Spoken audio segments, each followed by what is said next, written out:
everyone, welcome to another video. So the videos that I'm going to be making from this point onwards are mostly videos that are just sort of little bits that I've thought of over time that I need to add to different parts of the sort of YouTube as a whole. So these will be sort of little bits that as I've been making videos for one topic, I think, oh, that'd be really useful if I made it for this as well. So it's going to be a bit all over the place at the moment now that we've really finished having a look at crime drama. So you really need to make sure that you are subscribed so that you get those notifications every time I post a new video, because they're not necessarily all going to be related to crime drama. And you may find that for those of you who haven't been studying crime drama, that's not the topic that you're studying, that there's a few more new and interesting videos for you guys to have a look at, such as the one that we're going to do today, which is based on sort of the characters within Friends. Now, this was quite a difficult video to make and to prepare because I wanted to have a look at the characters that featured obviously in that first episode for season 1, episode 1, the pilot episode, as that's the text that you guys really have to know in terms of Friends. But part of the problem with that is that there's not a lot for me to comment on with the characters. So what I'm going to do is go through some really basic and really brief notes about the characters, and I'll be adding more in terms of discussion and sort of voiceover as we're going through these characters that might be something for you guys to bear in mind as we sort of go through each character. So we're going to start off with Monica then. Now Monica, I think, and by all means contradict and argue and discuss with me in the comment section whether you agree, but I would argue that Monica is the character who changes the most within Friends. So the character of Monica who we see in season 1, episode 1 is really nothing like the Monica who we see in later episodes and later series.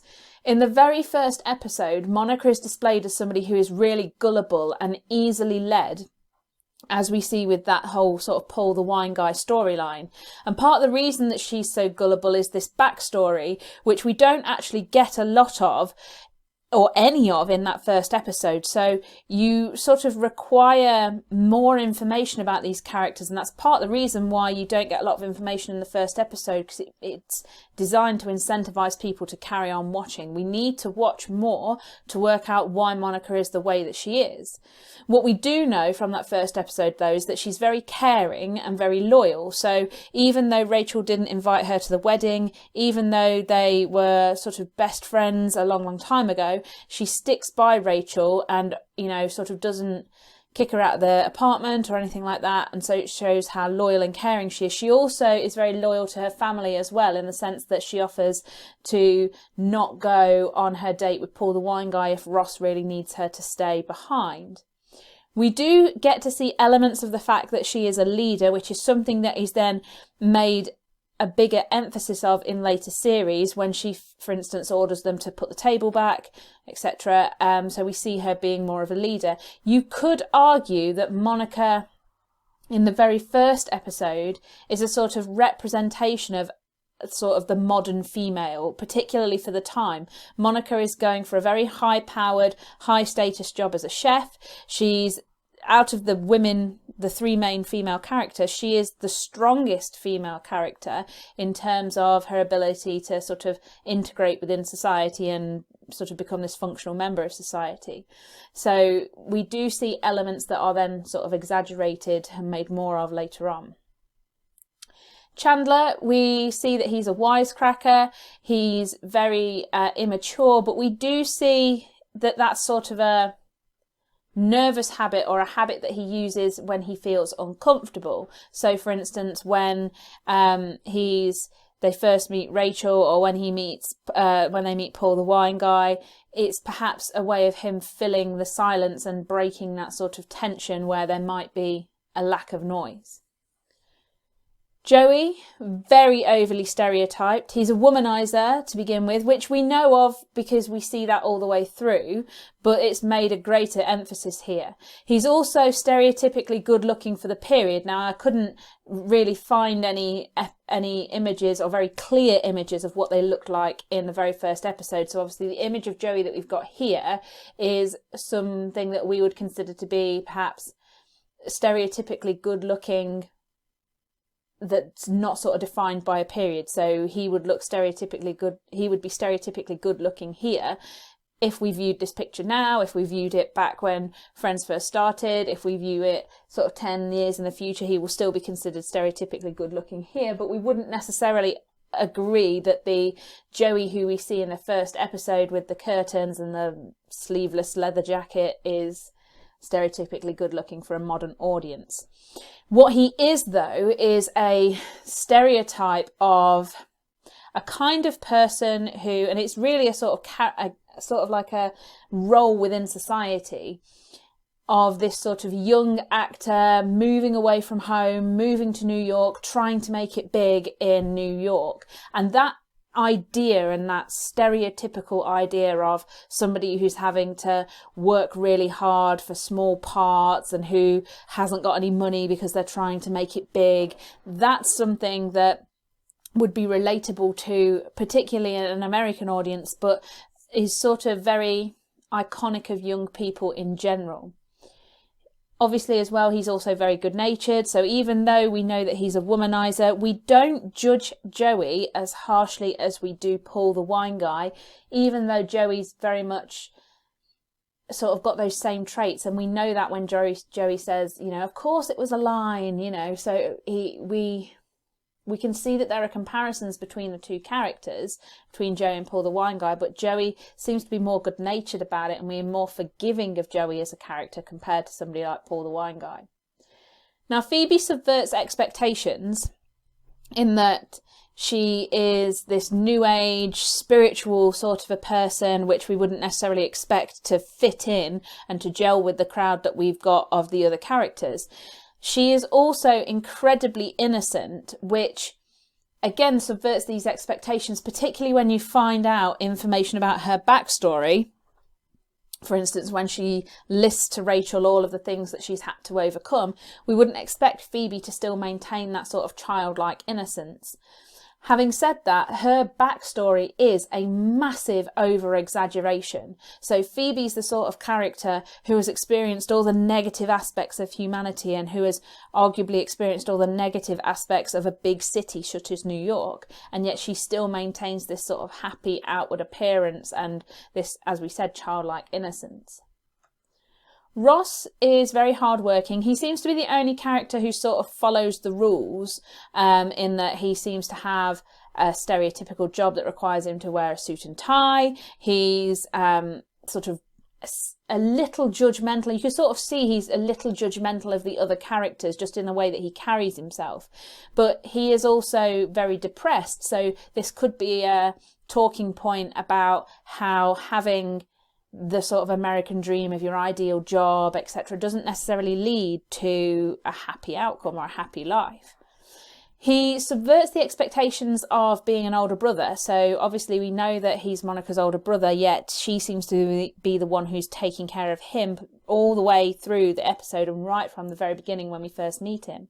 And we also find out that he is a hopeless romantic. So one of the things that I found quite interesting, obviously growing up with Friends, you sort of forget a lot of what happened in the very early seasons compared to the later seasons.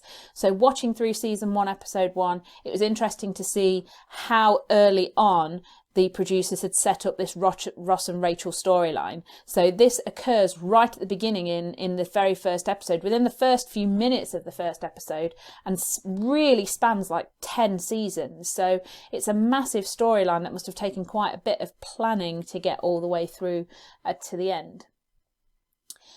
And Rachel then. So Rachel is very innocent, very sheltered, and she's very entitled. So this again makes her very stereotypical.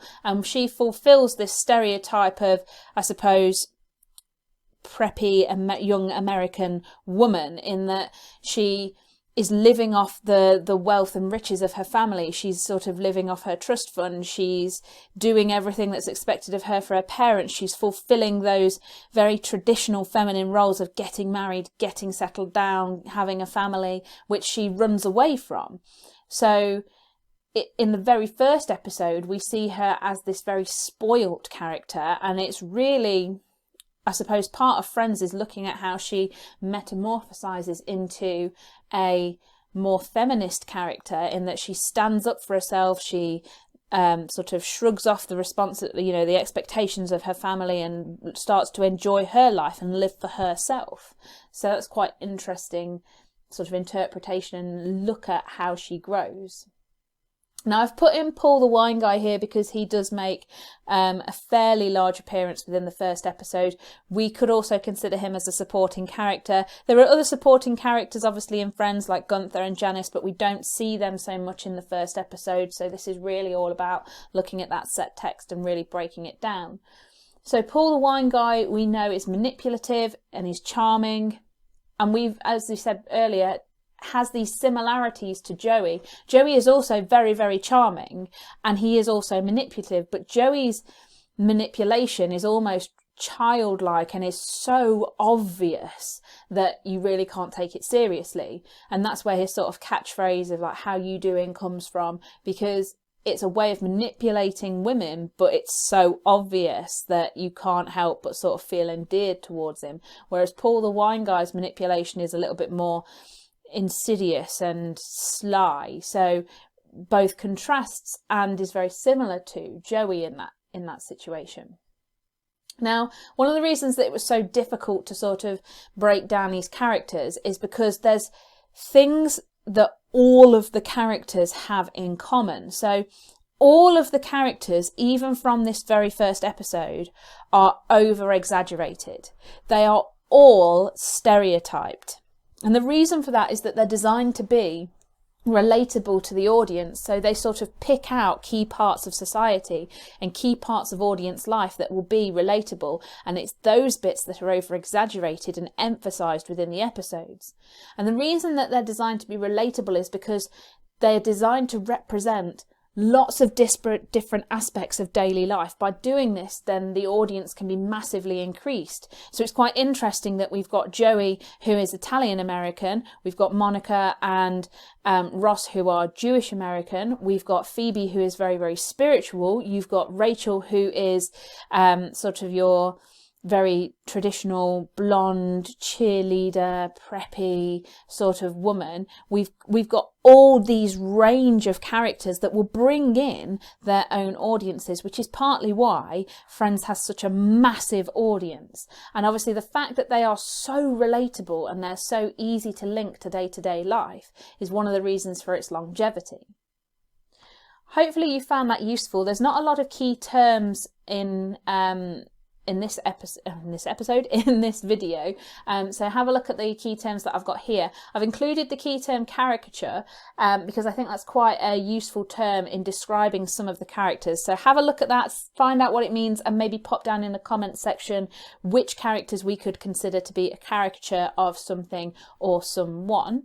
If you haven't already, please subscribe, hit the button below, and if you hit the bell icon next to it, you'll get those instant notifications every time I post a new video. And as discussed, the videos are going to be sort of going back over topics that I've already covered, just adding in little bits here and there. So if you've got any suggestions for videos, if there's anything that you want more information on, please put me a comment in the comment section below or through social media so that I can get that added to the list of videos that I need to make.